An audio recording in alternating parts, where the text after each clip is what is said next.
Hello. Hello. Am I Audible?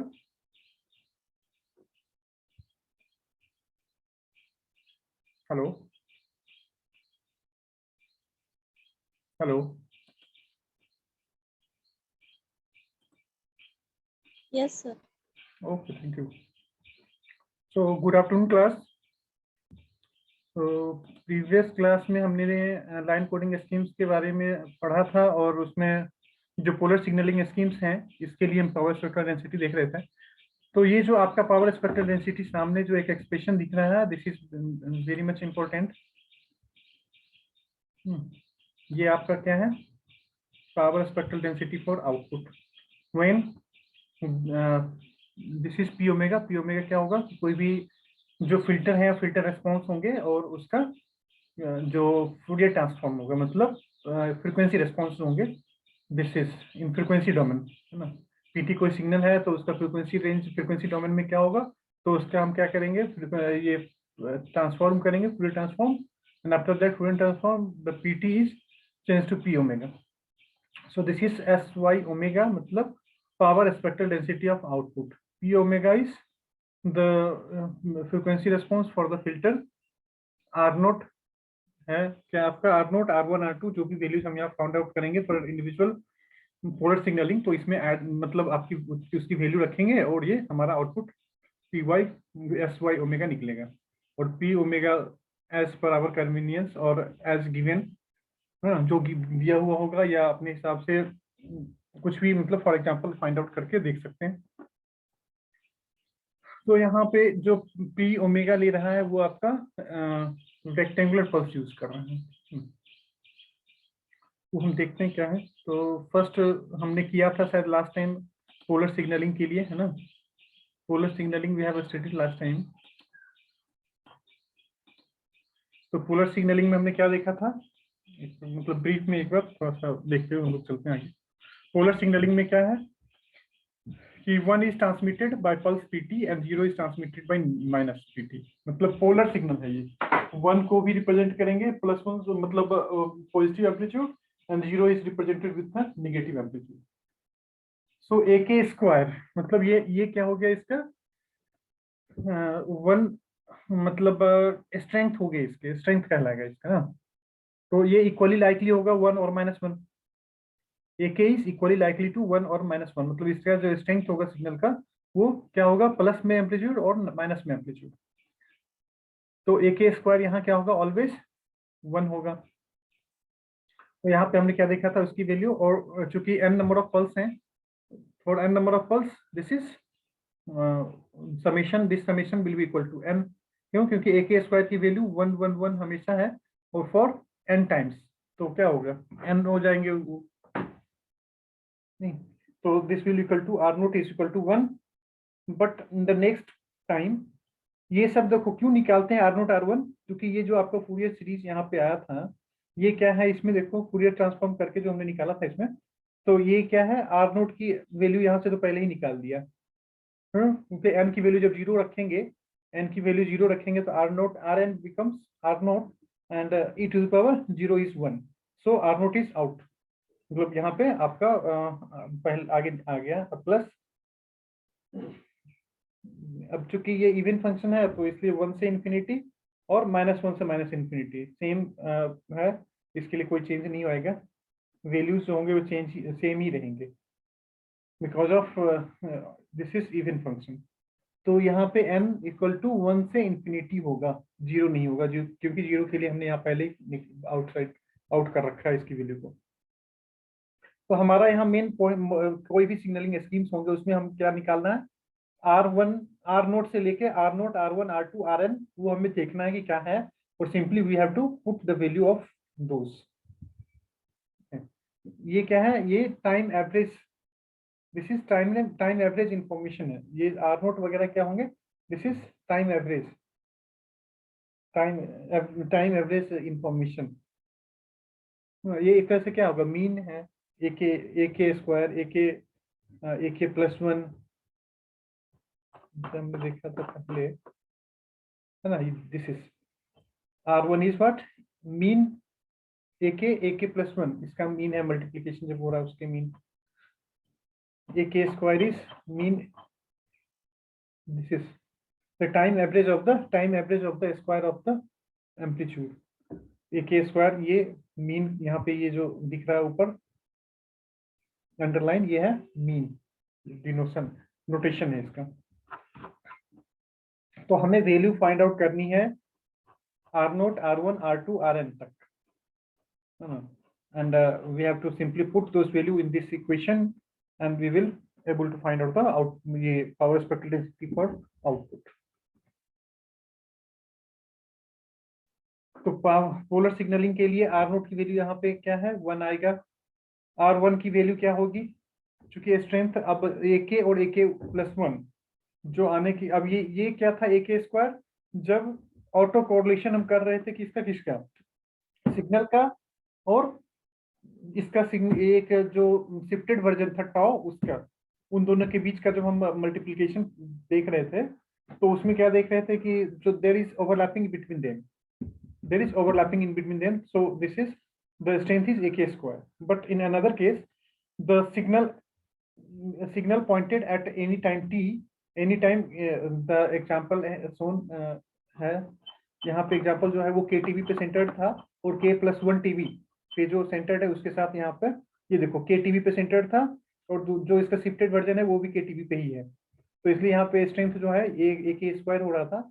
But in this case क्या है कि ए के और ए के प्लस वन, मतलब इन दोनों की स्ट्रेंथ क्या है, डिफरेंट है और ओवरलैपिंग हो रही है, ये खुद के साथ ओवरलैपिंग नहीं हो रही इसकी। बट अनदर जो पल्स था KTV पे जो पल्स है उसको जो हम शिफ्टेड वर्जन इसका है, और जो ओरिजिनल पल्स KTV+1 पे है, उन दोनों के बीच क्या हो रहा है, ओवरलैपिंग हो रहा है। तो यहाँ पे स्ट्रेंथ दैट्स वाई ए के इंटू ए के प्लस वन। अब ये हो सकता था थर्ड में कि ये जो नेक्स्ट पल्स था उसके साथ इसका ओवरलैपिंग हो, तो वो ए के प्लस थ्री कहलाएगा। नेक्स्ट पल्स जब आएगा, मान लो ये जो पल्स है इसके साथ यदि इसकी ओवरलैपिंग हम करवा दें, ये शिफ्टेड जो पल्स है, जो शिफ्टेड है KTV पे जो भी पल्स है उसको जब हम शिफ्ट करते हैं, और मान लो ये वाले जो आपका है K+1 नहीं K+3 TV पे जो भी सिग्नल है उसके साथ यदि ये ओवरलैप हो जाए तो वो क्या होगा, AK और AK+3, ठीक है। तो उसी तरह से यहाँ पे नोटेशन दिया गया है, AK क्या था, स्ट्रेंथ है, स्ट्रेंथ ऑफ द पल्स। तो R naught is this one 1, यहाँ पे R1 के लिए हमने क्या है AK और AK+1 के बीच का जो है मल्टीप्लीकेशन हम देख रहे हैं, तो इसकी वैल्यू क्या हो सकती है 1 और -1, और ये वो क्या होगा, इक्वली लाइकली है। इक्वली लाइकली जब होगा तो 50-50 होगा, है ना, मतलब 50% चांसेस जो होंगे वो पॉजिटिव होने के होंगे, 50% नेगेटिव होने के चांसेस होंगे। वो डिपेंड करेगा AK और AK+1 की वैल्यू क्या है, ठीक है। तो यहाँ चूंकि 1 और -1 में से दोनों में से कुछ भी हो सकता है इन दोनों का, तो जब लास्ट टाइम हमने आपको बताया था शायद इस तरह से ड्रॉ करके एक ये बताया था ना,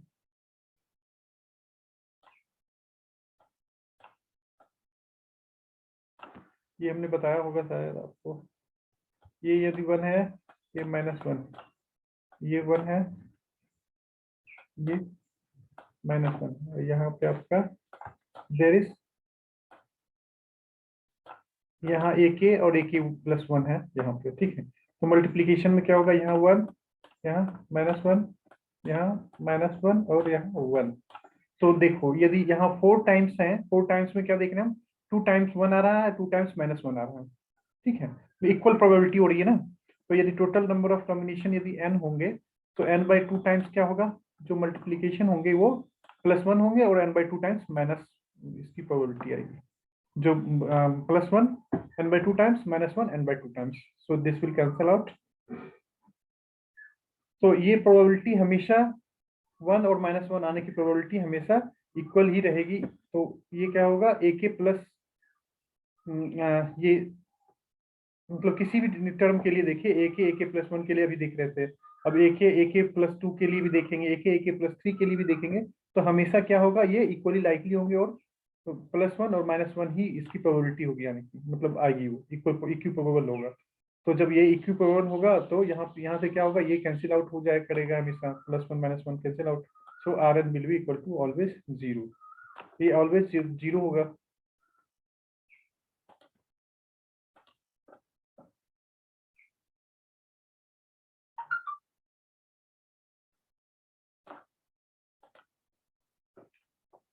ठीक है, तो ये एस वाई ओमेगा का वैल्यू क्या हो जाएगा, P omega square by T V, जो यहाँ पे इक्वेशन आपका दिया हुआ था, P omega square by T V, R naught की वैल्यू 1, ये आर एन की वैल्यू 0।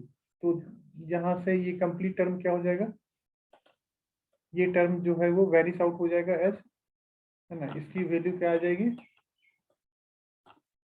ये 0 आ जाएगा। क्यों, क्योंकि are N R1 R2 R3 से Rn की वैल्यू क्या है, 0, तो this term will vanish out to 0 and P omega square by T V into R naught, ये यहाँ से आपका आ जाएगा power spectral density for polar signalling scheme के लिए।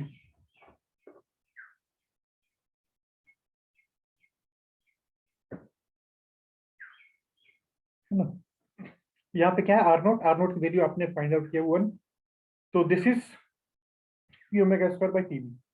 ठीक है, अब यहाँ पे एक कंसीडर किया गया, जो ये पी ओमेगा था, तो कोई सिग्नल पीटी है, PT is any rectangular signal यहाँ पे कंसीडर किया गया।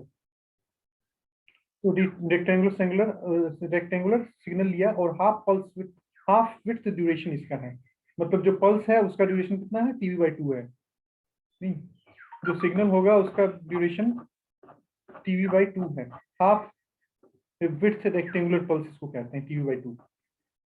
तो पीटी इज रेक्टेंगुलर, रेक्ट का मतलब रेक्टेंगुलर पल्स है, TV/2, तो रेक्ट, यहाँ रेक्ट 2 ऊपर गया, 2 TV/2। तो जब ये रेक्टेंगुलर फंक्शन को जब हम ये करते हैं फूरियर ट्रांसफॉर्म, जब रेक्टेंगुलर फंक्शन का फूरियर ट्रांसफॉर्म देखते हैं तो ये सिंक फंक्शन देता है हमें, रेक्टेंगुलर फंक्शन जो है वो सिंक फंक्शन फूरियर ट्रांसफॉर्म देता है। तो तो इसका यहाँ पे क्या होता है कि ये जो रेक्टेंगुलर फंक्शन में ये T/TV/2 जो है, ये आपका पल्स विड्थ जो है सिग्नल का, वो यहाँ पे आ जाता है टॉ एंड ओमेगा/2 इंटू टॉ। तो ये सिंपल मतलब मतलब आप देख सकते हैं कि एक फॉर्मूला के रूप में भी आप देख सकते हो, कोई भी सिग्नल देगा उसका विड्थ यदि पता है तो सिंक फंक्शन उसका निकल जाएगा by putting the value of tau only, मतलब यहाँ से इसका जो बिट ड्यूरेशन होगा या बिट पल्स विड्थ होगा वो सिंपली पुट करेंगे, तो ये सिंक फंक्शन देगा, मतलब रेक्टेंगुलर का सिंक फंक्शन तो फुल ट्रांसफॉर्म में मतलब होगा।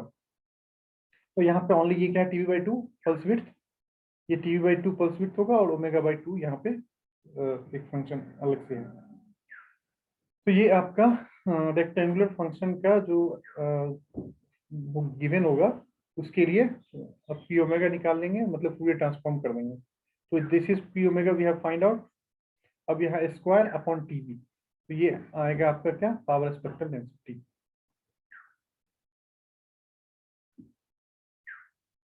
तो S omega power spectral density यहाँ पे क्या गया, टीबी, ये जो टीबी स्क्वायर होता तो ये टीबी से क्या होगा, कैंसिल आउट होगा, मतलब this P omega square upon TB, तो TB square by 4 sinc square omega TB by 4, तो TB square will cancel out, तो TB by 4 sinc square omega TB by 4। ठीक है, तो ये पावर स्पेक्ट्रल डेंसिटी है किसके लिए, पोलर के लिए। तो आपको एग्जाम में डायरेक्ट क्वेश्चन पूछा जा सकता है कि power spectral, find out the power spectral density for polar signalling scheme. ठीक है, तो आप पोलर सिग्नलिंग स्कीम के लिए तो ये फॉर्मूला आप डायरेक्ट यूज कर लेंगे वहां पे, ये फॉर्मूला डायरेक्ट यूज करेंगे और वो बता देगा कि ये आपका सिग्नल जो है वो half pulse, half width rectangular pulse है या फुल विड्थ रेक्टेंगुलर पल्स है, कुछ भी यहाँ पे आपको गिवन होगा। तो आप यहाँ से पी ओमेगा निकालेंगे और जो वैल्यू है उसमें पुट करेंगे, तो ये आपको डेरिवेशन दिखाना पड़ेगा, ये वाला use this formula, use the formula of power spectral density for output and compute the value of R0, R1, R2, Rn and find out the final S omega.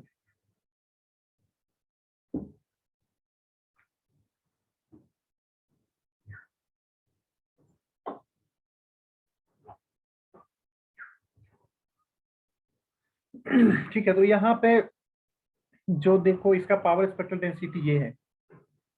Power spectral density का जो formula, मतलब जो ये expression आया था, ये expression, तो expression में को प्लॉट किया गया है यहाँ पे। तो एक्सप्रेशन को जो प्लॉट किया, तो इसमें हम क्या देखने, power spectral density at DC पे, एट डीसी पे ये नल नहीं है। Power spectral density of polar signal is not null at the DC. DC मतलब क्या, जब फ्रीक्वेंसी जीरो हो जाए। जब ये फ्रीक्वेंसी जीरो है तो भी ये मैक्सिमम जो है वो इसका पावर स्पेक्ट्रल डेंसिटी ग्राफ जो है वो मैक्सिमम शो कर रहा है एम्पलीट्यूड। तो this is the disadvantage because it is not expected, because AC coupling जब करेंगे तो वहां पे ये प्रॉब्लम क्रिएट करता है। तो इसलिए पोलर सिग्नलिंग स्कीम जो होते हैं ये डिसएडवांटेज है इसका कि power spectral density at DC पे जीरो नहीं है। मतलब ओमेगा जब जीरो कर रहे हैं तो ये जीरो होनी चाहिए। तो ये उसका कुछ एडवांटेज होगा एसी उसमें काम आता है ये एसी कपलिंग जो है ड्यूरिंग ट्रांसमिशन। तो उसके लिए रिक्वायरमेंट है कि जो आपका पावर स्पेक्ट्रल डेंसिटी है वो जीरो होना चाहिए at omega equal to zero. एक इसका ड्रॉबैक है कि जो बैंडविड्थ है वो बैंडविड्थ भी काफी ज्यादा है।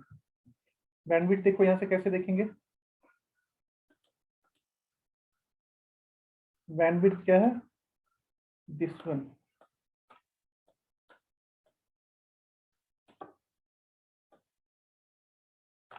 ये क्या है, 2 RB माइनस जीरो। नहीं, बैंडविड्थ यहाँ से हम कैसे देखेंगे, जो इसका मैक्सिमम अपर साइड बैंड और लोअर साइड बैंड। तो अपर साइड बैंड आपका क्या है, पॉजिटिव में 2 RB और जीरो। तो दिस इज आप, ये आपका क्या होगा 2 RB यहाँ पे,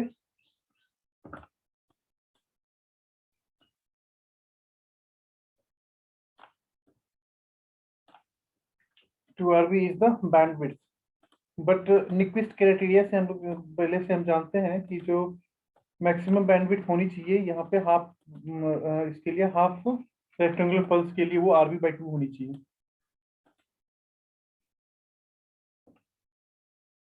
This is 4 times the theoretical bandwidth required to transmit RB pulse per second. So this is the disadvantage in the terms of bandwidth. Bandwidth यहाँ पे ज्यादा है, तो इसलिए ये 4 टाइम्स, मतलब हाफ बैंडविड्थ के लिए तो ये 2 RB है, और फुल बैंडविड्थ जब हम ये रेक्टेंगुलर पल्स यूज करेंगे फुल विड्थ वाला, तो उसके लिए फिर भी आएगा ये RB आएगा वहां पे। तो यदि वो RB आता है तो फिर भी हम क्या देख रहे हैं कि मैक्सिमम RB/2 होना चाहिए जो बैंडविड्थ है। बट यहाँ पे बैंडविड्थ जो है वो इसकी ज्यादा है। तो दिस इज नॉट रिकमेंडेड कि बैंडविड्थ हमें क्या चाहिए, बैंडविड्थ ज्यादा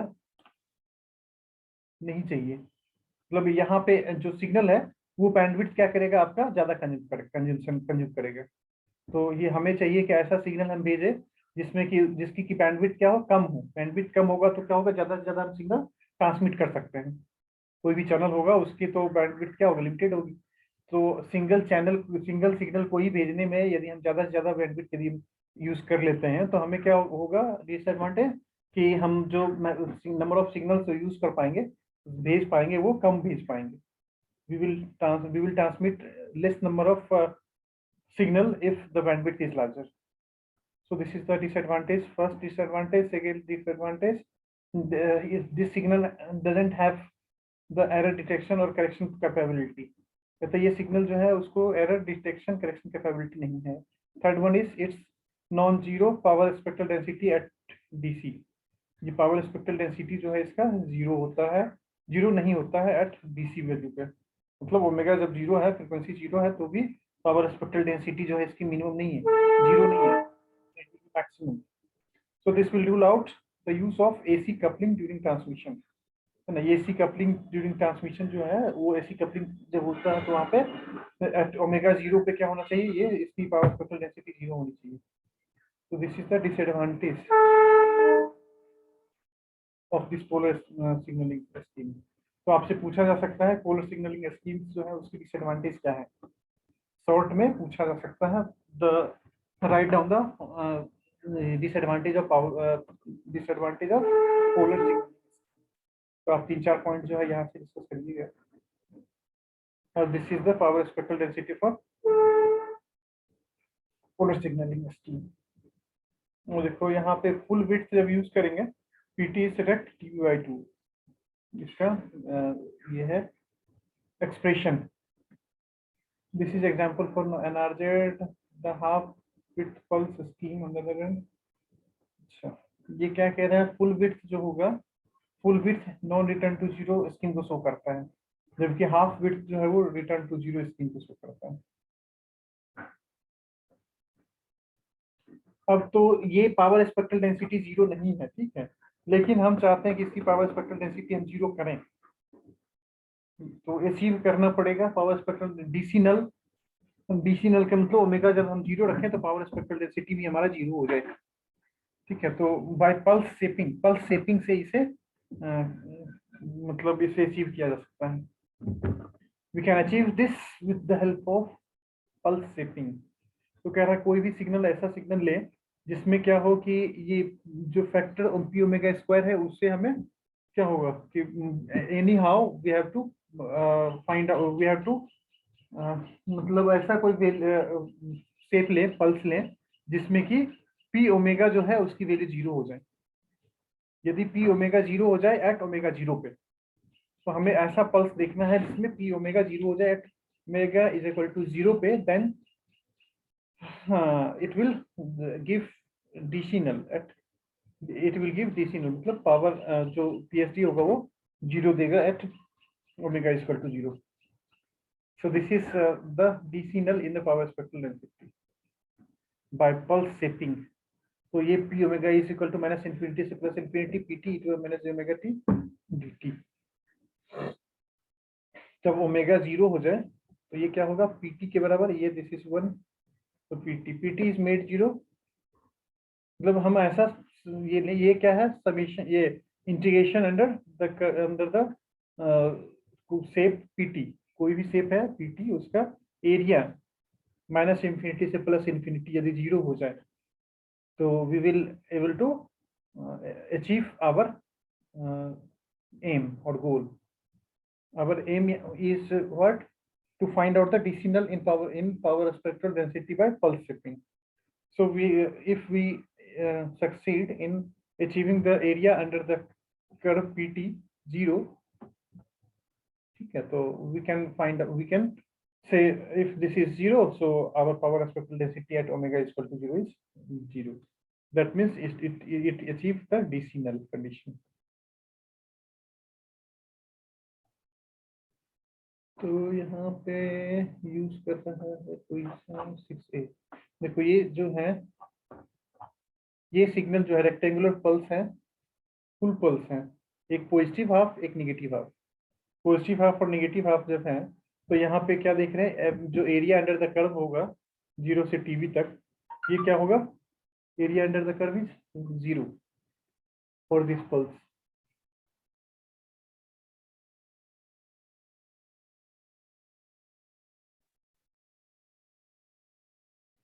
ठीक है, तो ये इसके लिए for this pulse,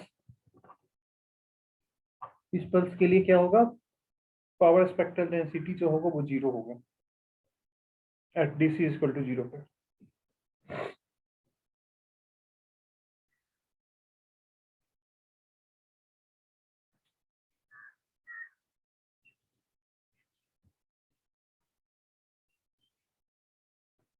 Manchester code या स्प्लिट फेज सिग्नल भी इसको कहते हैं। When we use this pulse with polar line coding, the resulting signal is called Manchester or split phase signal. Polar line coding के साथ जब हम ये पल्स यूज करेंगे, दिस पल्स यदि यूज करते हैं पोलर सिग्नलिंग स्कीम के साथ, that the resulting signal will be Manchester और स्प्लिट फेज सिग्नल।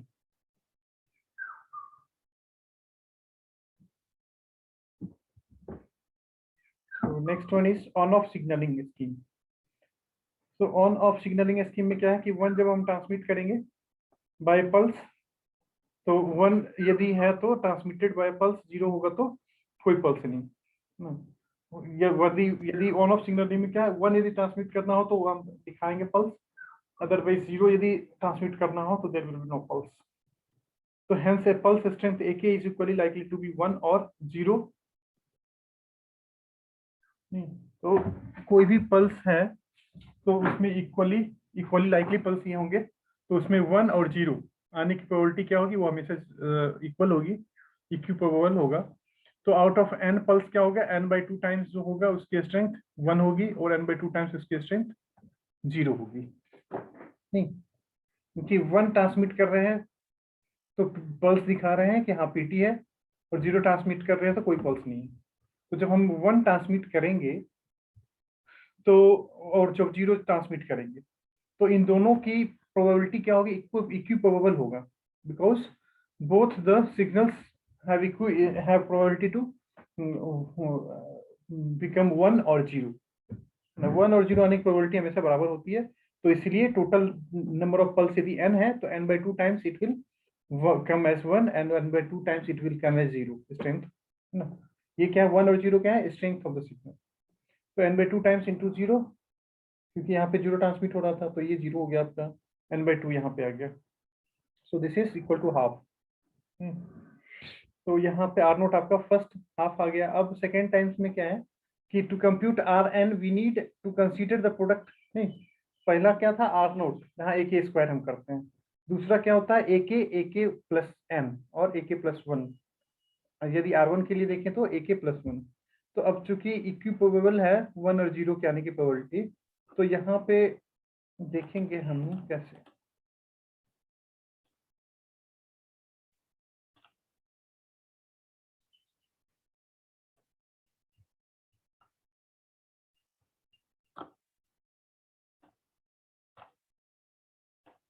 यहाँ पे क्या है, 1 और 0 आने की प्रोबेबिलिटी,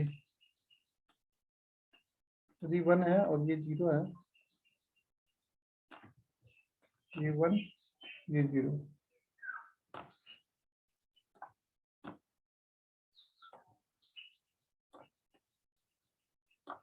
एक ए के और ए के प्लस 1 के लिए, ठीक है।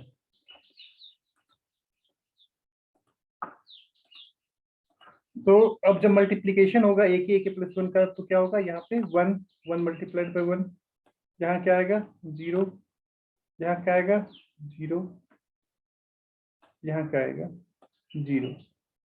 तो यहाँ से हम क्या देख रहे हैं,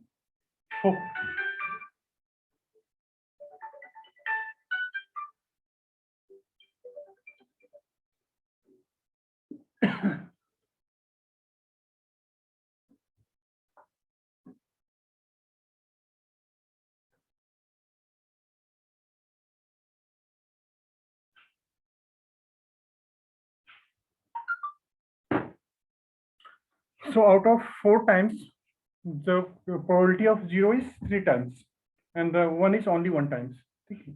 तो यदि n number of total number of combinations होंगे तो उसमें n/4 क्या होगा, n/4 टाइम्स जो होंगे वो 1 आने की प्रोबेबिलिटी होगी, और 3n/4 क्या होगा, 3n/4 is probability of coming 0।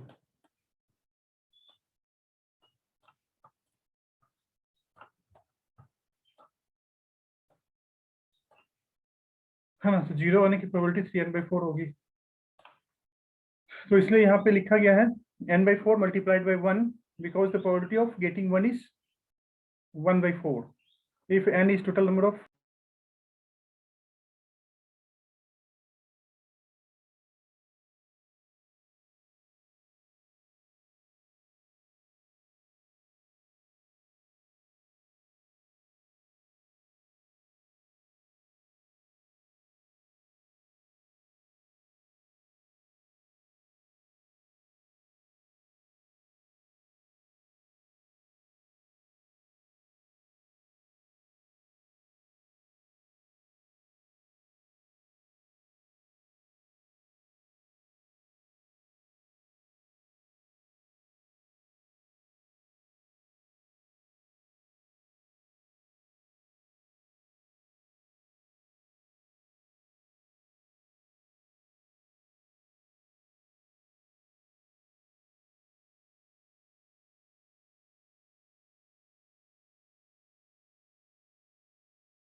ठीक है, तो यहाँ पे the probability of getting 1 is only 1/4 and the probability of getting 0 is 3/4.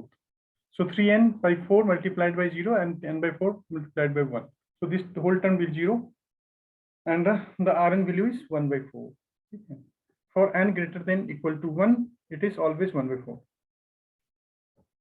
So by putting the value of R0 and Rn in the equation, this equation, by putting the value in this equation, Rn and R0 and Rn. ठीक है, तो यहाँ पे R0 और Rn की value इस equation में put करेंगे, तो P omega square by TB, R0 is what, R0 आपका कितना है यहाँ पे, R0 is half and Rn is 1/4. So if we put the value as there, तो ये क्या होगा, Sx omega is this one 1/2b plus 1/4tb or summation this. So simply putting the value, simply putting the value in Sx omega,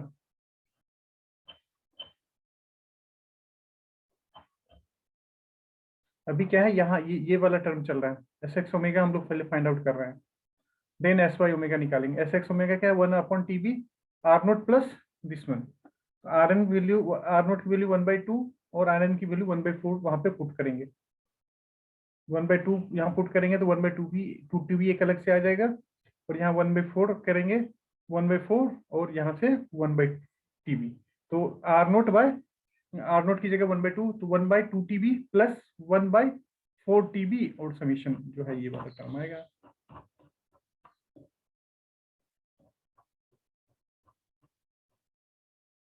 ठीक है, तो ये क्या है, Sx ओमेगा इज 1/2TB, ठीक, 1/TB मल्टीप्लाइड बाय R0 था, R0 की value अपना 1/2 है, तो 1/2 मल्टीप्लाइड बाय 1/TB, तो 1/2TB, फिर नेक्स्ट 1/TB और Rn यहाँ पे क्या था 1/4, तो 1/4 यहाँ पे लेके आ गया, तो 1/4TB अलग हो गया और दिस समीशन टर्म। तो यहाँ पे क्या देख रहे हैं कि ये n is equal to -infinity to infinity और n is not equal to 0, तो n इज इक्वल टू 0 पे ये वैलिड नहीं है, only -infinity to +infinity except n is equal to 0। तो अब यहाँ पे क्या कर रहा है कि we want just to include n is equal to 0 terms in this summation also, यहाँ पे n इज इक्वल टू 0 जो है वो भी हमें इसमें इंक्लूड करने हैं, यहाँ पे इंक्लूड किया, तो इसमें इसको क्या किया, 1/2TB को ब्रेक किया 1/4TB प्लस 1/4TB। तो जब यहाँ से n इज इक्वल टू 0 होगा तो ये टर्म क्या होगा, e to the power 0 is 1, so 1/4TB will get extra, so this will become 1/2TB। नहीं, 1/4TB यहाँ से ब्रेक किया 1/4TB प्लस 1/4TB, और इसको हमने सेकेंड वाले टर्म में इंक्लूड किया, इस टर्म में इंक्लूड किया 1/4TB जो यहाँ से ब्रेक हुआ, नहीं 1/2TB जो है इसको आपने ब्रेक करना है, और 1/4TB और 1/4TB में ब्रेक होगा ये।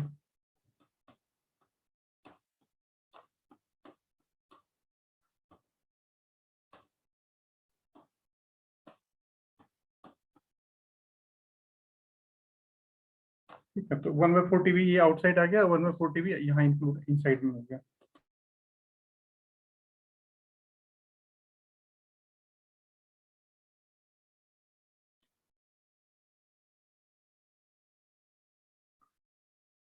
This is 1/4TB and the summation is summation of e to the power minus j n omega TB minus infinity to plus infinity। तो इसको जब हम ट्रांसफॉर्म करेंगे तो इसकी वैल्यू ये आपको आएगी, और ये यहाँ पे कैलकुलेट करके दिखाया है, here it has shown। तो T naught TB is delta TB T, तो यहाँ पे this is equal to the pulse train यहाँ पे गिवन है, T नोट इज TB,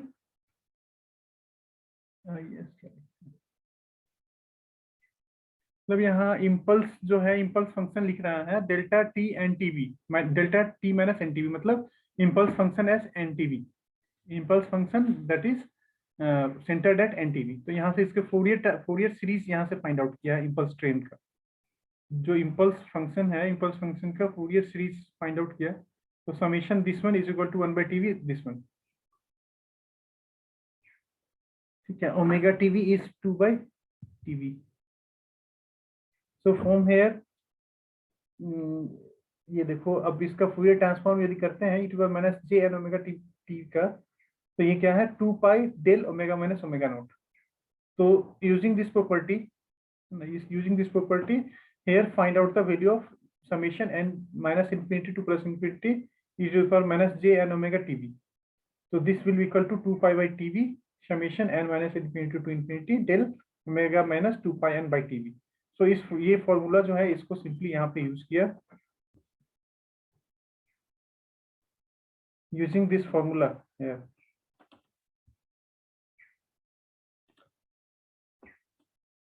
ये फॉर्मूला वो नीचे जो था फुटनोट वहां से लाया। then sx omega is equal to 1/4tv and putting this equation will get this expression. This is sx omega. तो sx ओमेगा यदि है तो sy ओमेगा क्या होगा, p ओमेगा स्क्वायर और multiplication with sx omega. sx omega के साथ इसको जो मल्टीप्लाई करेंगे तो this will give this equation.